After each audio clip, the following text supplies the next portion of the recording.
오늘 설교의 제목인 짙은 안개 속에서입니다. 짙은 안개 속에서 운전을 해보신 적이 있으십니까? 저는 한 두세 번 있는 것 같아요. 제가 운전을 한 지 한 25년 넘고 이제 30년 되어 가는데 짙은 안개 속에서 운전할 때가 제일 무서웠던 것 같습니다. 한 번은 강원도로 가는 길인데 날도 좋았어요. 교통 상황도 좋았습니다. 고속도로를 신나게 막 달리고 있는데 강원도로 갈수록 산이 많잖아요. 갑자기 안개가 조금씩 끼기 시작합니다. 근데 금방 안개가 얼마나 많이 꼈는지 한 치 앞도 볼 수 없어요. 진짜 가시거리가 뭐 1m도 안 나오는 것 같아요. 정말 무섭더라고요. 그래서 비상등 켜고 정말 저속으로 앞에 뭐가 나타날까봐 안 보이니까 막 정말 이렇게 긴장하면서 갔던 기억이 있습니다. 우리가 살면서 이렇게 안개 속을 걸을 때가 있어요. 그것도 아주 짙은 안개, 앞을 볼 수 없는 안개. 어쩌면 이 코로나 상황들이 그런 것이요. 갑작스럽게 찾아왔고 앞을 볼 수 없게 만들었고 우리의 인생의 속도를 완전히 멈춰서게 했습니다. 그런 어려움들이 인생에서 우리는 계속해서 어떻게 될까요? 마주하게 될 것입니다. 가이사라에 있는 바울에게 지금 그런 상황이 되었습니다. 갑작스럽게 짙은 안개가 바울에게 덮이기 시작했습니다. 가이사라 감옥에 2년 있었습니다. 감옥에 있었지만 바울에게는 실은 어떤 면에서는 더 안전한 시간들입니다. 왜냐하면 유대인이 죽이려고 하는데 유대인의 손길이 닿지 않는 곳이 가이사라의 감옥이에요. 그러니까 감옥은 더 안전한 곳입니다. 그런데 상황이 갑자기 달라졌습니다. 도로가 맑았는데 갑자기 안개가 낀 것처럼 좋은 상황이었는데 갑작스럽게 안개가 낍니다. 총독이 바뀐 것입니다. 1절을 보면 베스도가 부임한지 이렇게 기록합니다. 베소도라는 총독이 새로 온 것입니다. 원래 벨릭스가 우리가 지난주에 말씀을 드린 것처럼 굉장히 강압적으로 통치를 했어요. 그래서 베스도가 있을 때는 평화가 없었다는 말들이 있었습니다. 그런데 계속된 탄압과 강압적인 통치로 인해 사람들이 어떻게 했을까요? 반발을 일으킵니다. 시위를 일으킵니다. 시위가 일어나면 어떻게 할 것 같습니까? 더 강압적으로 탄압을 합니다. 그러니까 이 사람들이 로마 정부의 탄원을 계속해서 올립니다. 제국이 시끄러워졌어요. 그러니까 원래 로마는 추구하는 게 뭡니까? 팍스 로마나 평화를 추구합니다. 제국이 시끄러워지니까 이 벨릭스를 어떻게 했습니까? 총독에서 물러나게 한 것입니다. 총독에서 물러나게 한 다음에 베스도라는 신임 총독이 부임하게 된 것입니다. 그런데요, 여러분, 신임 총독이 왔다라는 사실은 앞으로 바울에게 어떠한 상황으로 일이 전개될지 예측할 수 없는 상황이 되었다는 것이죠. 베스도가 어떤 일을 할지, 바울에게 어떤 판결을 내릴지 아무도 모르는 상황이 된 것입니다. 즉, 안개가 끼기 시작한 거예요. 앞을 볼 수 없는 안개. 이렇게 베스도가 부임을 했는데 그의 첫 번째 공식 부임 행차가 어디입니까? 예루살렘으로 가는 것입니다. 그래서 1절을 다시 보면 베스도가 부임한 지 3일 후에 가이사라에서 예루살렘으로 올라가니 이렇게 기록을 하고 있습니다. 가이사라에 온 뒤에 3일 만에 예루살렘으로 올라갔다라는 표현을 썼는데 원래 이 올라갔다라는 표현은 지리적으로 보면 맞지 않는 표현입니다. 가이사라가 더 북쪽에 있고 예루살렘이 더 아래쪽에 있습니다. 남쪽에 있습니다. 그러니까 내려가는 게 맞는데 성경은 예루살렘에 보면 항상 올라갔다는 표현을 써요. 우리도 서울을 항상 상경했다는 표현을 쓰듯이 왜냐하면 그들에게는 예루살렘이 모든 세계의 중심인 거예요. 하나님이 계신 곳. 그러니까 그곳은 다 어떻게 합니까? 북쪽에서 가든지 남쪽에서 가든지 다 올라간다는 표현을 씁니다. 올라갔다는 표현을 썼어요. 어쨌든 간 지금 베스도가 가이사라에서 예루살렘으로 가는데 부임한 지 3일 만에 갔습니다. 원래 가이사라는 로마의 총독들이 거주하는 곳입니다. 그리고 거의 거기에 머무르길 원했어요. 유대, 예루살렘에는 가기를 원치 않았습니다. 왜냐하면 유대 땅은 건조한 땅이잖아요. 그러니까 먼지가 많습니다. 예수님 비유 속에서 비유가 아니라 제자들의 발을 닦은 그 우리가 이야기를 잘 알고 있는데 그만큼 더러운 것이에요. 먼지가 많고 또 1년 내내 짐승을 잡아서 제사를 드리는 곳입니다. 짐승의 피비린내가 끊이지 않는 곳이에요. 거기고 번제 드릴 때 타는 짐승의 그을린 타는 냄새들, 우리가 잘 아는 것처럼 그 유대의 열성적인 신앙을 가진 사람들, 그런 열성적인 신앙을 가진 사람들을 보면 약간 거부감이 생기잖아요. 우리도 왜 꼭 저래야 돼? 그러니까 그 총독 입장에서 봤을 때는 예루살렘은 별로 가고 싶지 않은 곳이에요. 극성스러운 사람들이 있고 냄새나고 좀 더럽고. 그런데 오늘 보면 가이사랴에 온 지 3일 만에 갔어요. 왜 이렇게 빨리 갔을까요? 전임 총독이 이 유대인들과의 관계 속에서 좋지 못한 관계를 맺어서 결국에는 쫓겨난 거거든요. 그러니까 이 신임 총독 베스도는 유대인들에게 좀 더 좋은 어떤 인상, 그리고 그들과 좋은 관계를 맺기를 원했던 것입니다. 그러니까 3일 만에 찾아갔어요. 그래서 유대 지도자들을 만납니다. 그때 이 유대 지도자들이 베스도에게 보자마자 느닷없이 이렇게 요구를 합니다. 2절, 3절을 보면 대제사장들과 유대인 중 높은 사람들은 사내들인 공회의 사람들일 것입니다. 그들이 바울을 고소할세 베스도의 호의로 바울을 예루살렘으로 옮기기를 청하니. 그럼 바울이 지금 가이사랴 감옥에 2년 동안 있는데 유대의 지도자들은, 유대의 사람들은 여전히 무슨 생각을 갖고 있습니까? 바울이 예루살렘으로 오면 어떻게 하겠다고요? 길에서 매복했다가 죽여야겠다라는 생각을 갖고 있는 거예요. 그래서 보면 매복했다가 그를 죽이고자 함이더라. 그러니까 이들 입장에서는 새로운 총독이 왔는데 분명히 이 새로운 총독은 자기들과 원만한 관계를 맺을 거라는 것을 추측하고 있는 거예요. 그러면 우리가 지금 이렇게 바울을 예루살렘에서 재판받게 해달라고 요구를 하면 반드시 요구를 들어줄 거라는 그런 마음으로 베스도에게 요청을 했고, 그때 우리는 매복했다가 바울을 죽이자, 이런 작전을 짠 것이죠.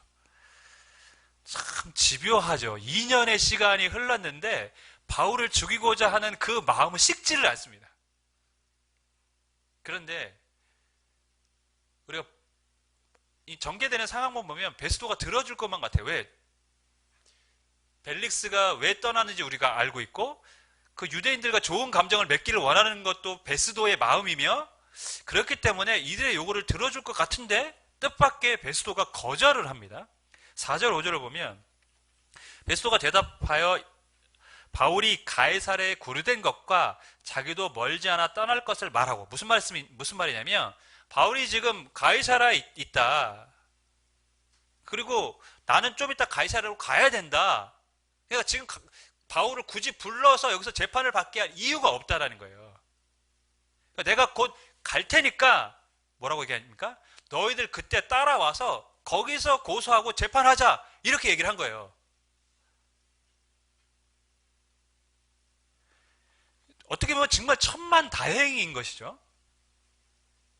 이것을 보면 이 베스도라는 사람이 어떤 사람이라는 것을 우리가 좀 알 수 있는데, 그는 유대인의 마음을 사기를 원하긴 했습니다. 그렇지만 그들의 눈치를 보는 사람은 아니었음을 우리는 알 수 있습니다. 눈치를 보지는 않았어요. 그래서 원칙대로, 소신대로 지금 말하고 있습니다. 눈치를 봤다면 아마 그들의 요구를 들어줬겠죠. 저는 이 본문을 보면서 저에게는 참 도전이 되는 말씀이었어요. 눈치와 소신, 참 결정하기 어려운 부분이 있다라는 생각이 들었어요. 그리스도인은 믿음 안에서 실은 소신 있게 말하고 행동해야 됩니다. 저는 마음이 약해서 싫은 소리 잘 못해요. 근데 제가 그거를 보면서 이게 과연 배려하는 것인가, 아니면 내가 그 사람을 그냥 눈치를 보는 것일까? 이런 생각이 들더라고요. 갑자기 본문을 보면서. 나는 사람을 배려하는 거야? 눈치를 보는 거야? 그런데요, 여러분. 내가 그 사람이 잘못된 것을 보면서 잘못됐다라는 말을 하지 않아서 그 사람이 더더욱 잘못된 길로 가게 된다면 그거는 정말 큰 실수 아닐까요? 그런 생각이 들었습니다.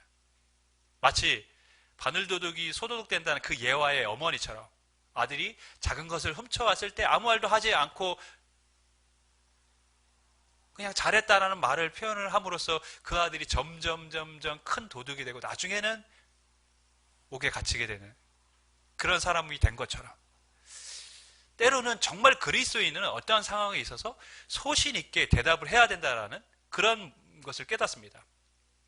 왜? 그렇게 하지 않으므로 더 잘못된 길로 갈 수 있거든요. 오늘날 제가 이 1년의 세상의 교회를 향한 시선들을 보면서 우리 그리스도인이 이런 마음을 가져야 되겠다는 생각이 들었어요. 분명 우리는 그 사람들에게 뭔가 부정적인 생각을 가진 사람들의 마음을 바꿔야 됩니다. 그러니까 우리가 지킬 것은 지키고 행할 것은 행해야 됩니다. 하지만 그렇다고 눈치를 봐서는 안 되는 것이죠. 우리가 해야 될 일이 있고 우리가 해야 될 사명이 있습니다. 그렇지 않습니까, 여러분? 전 예배도 그런 것이라고 생각합니다. 우리가 그들의 눈치를 보기 때문에 예배를 거부하고 예배를 드리지 않는 것은 저는 그것을 하나님의 원하시는 것이 아니라고 봅니다. 그거는 눈치를 보는 것이죠.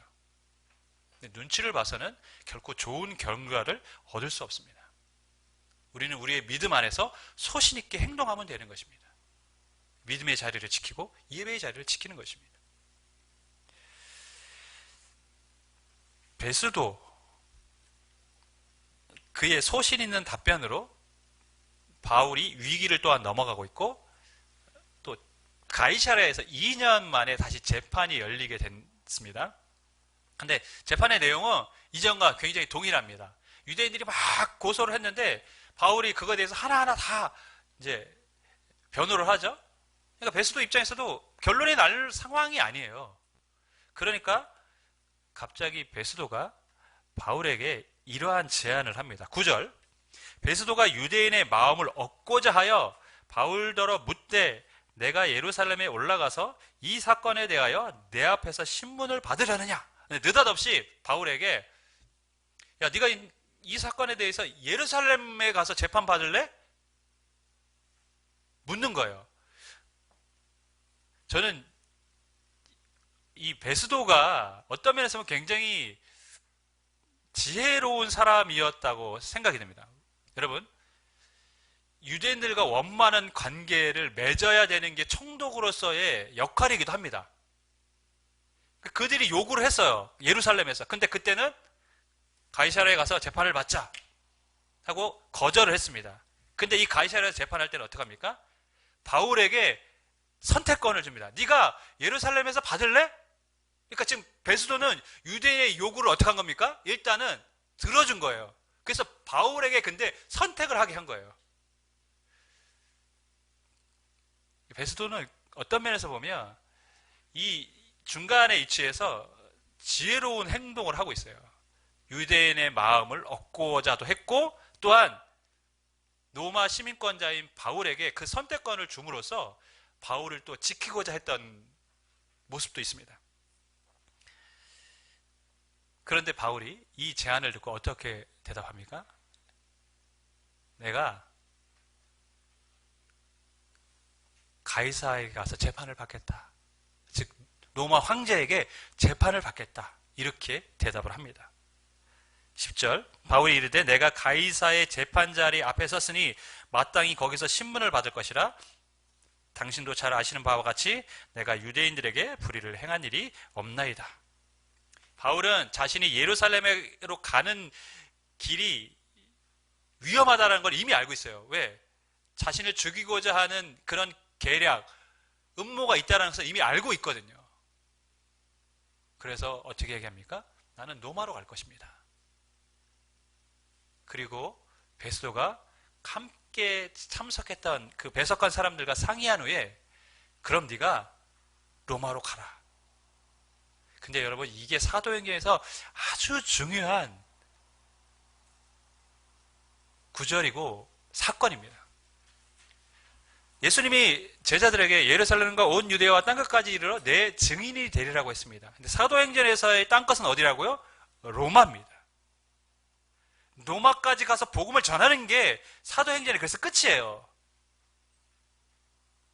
그게 사도행전의 마지막에 그렇게 기록되어 있습니다. 땅끝까지 이르러 그 예수님의 그 주신 사명이 바울을 통해서 이루어졌음을 사도행전은 마무리하고 있어요. 근데 그 땅끝을 향해서 지금 이제 바울이 갈 길이 열린 것입니다. 바울에게 하나님이 나타나셔서 네가 로마 가이사 앞에서도 이렇게 복음을 증거하게 될 것이다 라는 환상을 보여주셨어요. 그런데 그 하나님의 계획이 드디어 실현되고 있는 것입니다. 사도행전에서 굉장히 중요한 저는 이 장면이라고 봅니다. 아, 드디어 땅끝을 향해 가는구나. 하나님은 바울을 통해서 땅끝을 가게 하셨는데 그 길이 드디어 열리는 것입니다. 오늘 말씀에 주는 교훈이 있어요. 그게 뭐냐면 하나님의 때가 있다라는 것입니다. 하나님의 때가 있다. 여러분, 왜 벨릭스는 바로 로마로 보내지 않았을까요? 전인 총독 벨리스는 왜 2년 동안 바울을 감옥에 가뒀을까요? 물론 뭔가를 바라는 마음이 있었다고 성경은 기록을 하고 있습니다만 어쨌든 그가 결단해서 빨리 로마 황제에게 보낼 수도 있었을 텐데 벨릭스는 보내지 않고 결국에 2년이 지난 뒤에 후임 총독인 베스도에 의해서 지금 바울이 로마로 가게 되었습니다. 인간 편에서 보면 좀 더 빨리 갈 수 있었는데, 그리고 재판을 또 받지 않고 이런 위험한 상황을 맞이하지 않을 수도 있었는데 벨릭스 때문에 늦어진 것처럼 보여요. 갑작스러운 짙은 안개가 껴서 제가 운전할 때 굉장히 무서웠었습니다. 하지만 그 짙은 안개를 서서히 천천히 지나간 뒤에 안전하게 목적지에 도착을 했습니다. 새로운 총독이 온 것은 바울에게 어떤 일이 일어날지 모르는 안개가 낀 것이죠. 그런데 바울은 그 짙은 안개를 조금씩 천천히 헤쳐가고 있습니다. 그리고 끝내 로마로 가는 길이 열려졌습니다. 함치 앞도 보이지 않는 안갯길. 하지만 속도는 느리지만 하나님이 그 안갯길에 바울과 동행하셨고 하나님의 때에 바울을 로마로 가도록 길을 열어주셨다는 것입니다. 하나님의 때가 있습니다, 여러분. 하나님의 시간이 있어요. 하나님의 시간표가 있어요. 우리는요, 뭘 좋아합니까? 뻥 뚫린 고속도로에서 신나게 과속까지는 아니고 고속으로 막 가고 싶어요. 빨리빨리 목적지에 도착하고 싶습니다. 근데 실은 우리의 인생이 그렇습니까? 뻥 뚫린 고속도로입니까? 아닙니다. 수없이 많은 안개가 끼고 장애물이 있어서 덜컹거리고 속도를 늦춰야 되고 그런 상황들이 수도 없이 반복되는 게 우리의 인생입니다. 여러분, 근데 하나님의 때가 있다니까요. 우리는 빨리 가고 싶지만 우리의 인생 그렇게 빠르지 않아요. 더뎌요. 근데 염려하지 마세요. 하나님의 시간이 있고 하나님의 때가 있습니다. 때로는 정말 짙은 안개 때문에 두려움도 있고 어떻게 해야 될지 모르는 상황이지만 분명한 사실은 바울이 그것을 조금씩 헤쳐서 로마로 가는 길이 열렸던 것처럼 하나님은 우리의 이 인생에도 우리 앞에 짙은 안개가 있을 때에도 우리와 동행하여 주시는 줄 믿습니다. 오늘 본문을 보면 제가 누누이 말씀드리지만 하나님이라는 그 단어가 거의 등장하지 않습니다, 여러분. 등장하지 않아요. 물론 하나님이 행하셨다 이런 구체적인 표현이 없다라는 것이죠. 나는 하나님을 섬겼다 이런 표현이 아니라 이 말은 무엇이냐면 짙은 안개 속에서 바울과 그 주변에 일어났던 일들은 그냥 세상의 일처럼 그렇게 흘러가는 것처럼 보인다는 것이죠. 하지만 어떻습니까? 그 뒤에는 보이지 않는 하나님의 손길이 있었던 것입니다. 우리가 이 지천 안개를 헤치고 갈 때 안 보이세요, 어쩔 때는. 하지만 분명히 하나님은 주의 의로운 오른손으로 우리를 붙들고 계시며 조금씩 천천히 우리를 인도하고 계신 줄 믿습니다. 그분이 우리가 믿는 창조주시며 전능하신 하나님이십니다. 주 안에 사랑하는 여러분, 그렇기 때문에 우리가 우리를 인도하시고 하나님의 시간표대로 우리를 이끄시는 하나님이 계시기에 우리는 어떻게 해야 될까요? 두 번째 주는 기원입니다.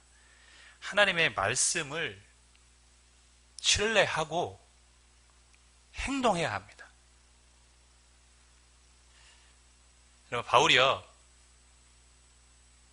가이사랴에 가겠다고, 가이사 앞에 내가 재판을 받겠다고 스스로 말을 했습니다. 갑작스럽게 왜 이 말을 했을까요? 갑작스러운 생각이었을까요? 저는 그렇게 생각하지 않습니다.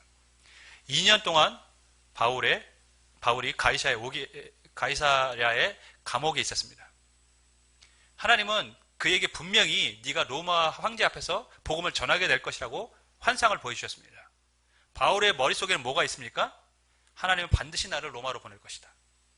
그리고 그 때를 위해서 바울은 끊임없이 기대하고 기도하고 있었던 것이죠. 지금 자신의 상황이 갇혀 있는데 그 갇혀 있는 상황에서 바울은 사내들인 공회 앞에서 그리고 벨릭스 앞에서도 복음을 전했습니다. 그러면 바울의 입장에서 무슨 생각이 들까요? 내가 죄수의 신분으로 로마에 가서 황제 앞에서 복음을 전할 수도 있겠다 하고 바울은 생각하고 있었던 것이죠. 그래서 바울은 베스도가 네가 예루살렘에 가겠느냐 했을 때에 내가 가이사 앞에서 재판을 받겠노라 라고 말한 것입니다. 하나님의 말씀을 믿었습니다. 잊지 않고 있었습니다. 기도하고 있었습니다. 그리고 때가 되니까 자신이 행동을 한 것이죠. 내가 가겠다!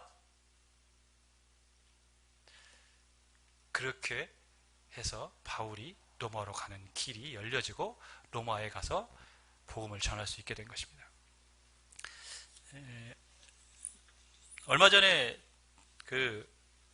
제 신대원 다닐 때 같이 공부를 했는데 저보다 동생인 이제 목사님이 계신데 서울에 있는 교회에서 이제 부목사로 계신데 이제 진로에 대한 고민이 있잖아요. 이제 앞으로 어떻게 할 것인가. 그래서 진로에 대한 고민 때문에 저에게 전화를 한번 한 적이 있는데 막 이러저런 얘기를 하다가 농담 삼아 이런 얘기를 했어요. 왜냐하면 저랑 친했고 제가 과거에 어떤 일을 했는지 다 알고 있기 때문에 제가 주식회사 망한 것도 다 알고 있고 이랬기 때문에 근데 요즘 우리나라 막 주식이 막 엄청나게 올라가잖아요. 그래서 막 웃으면서 그 목사님이 이러는 거예요.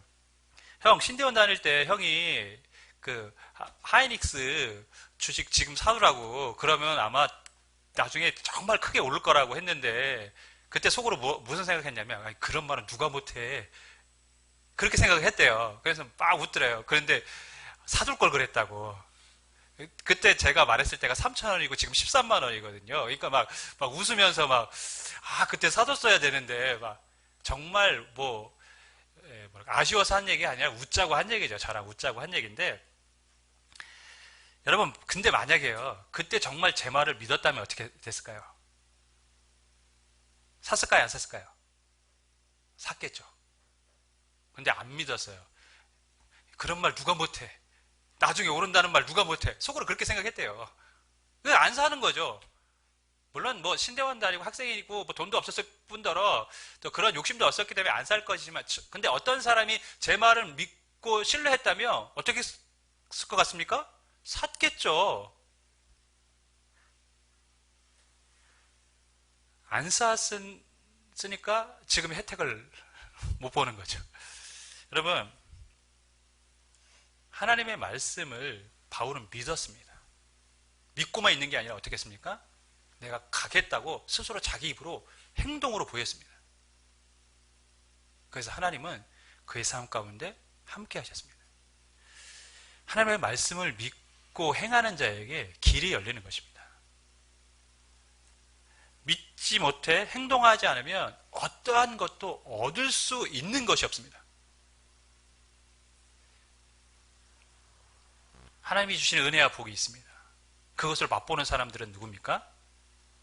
생각하는 사람이 아니라 믿고 행동하는 사람입니다.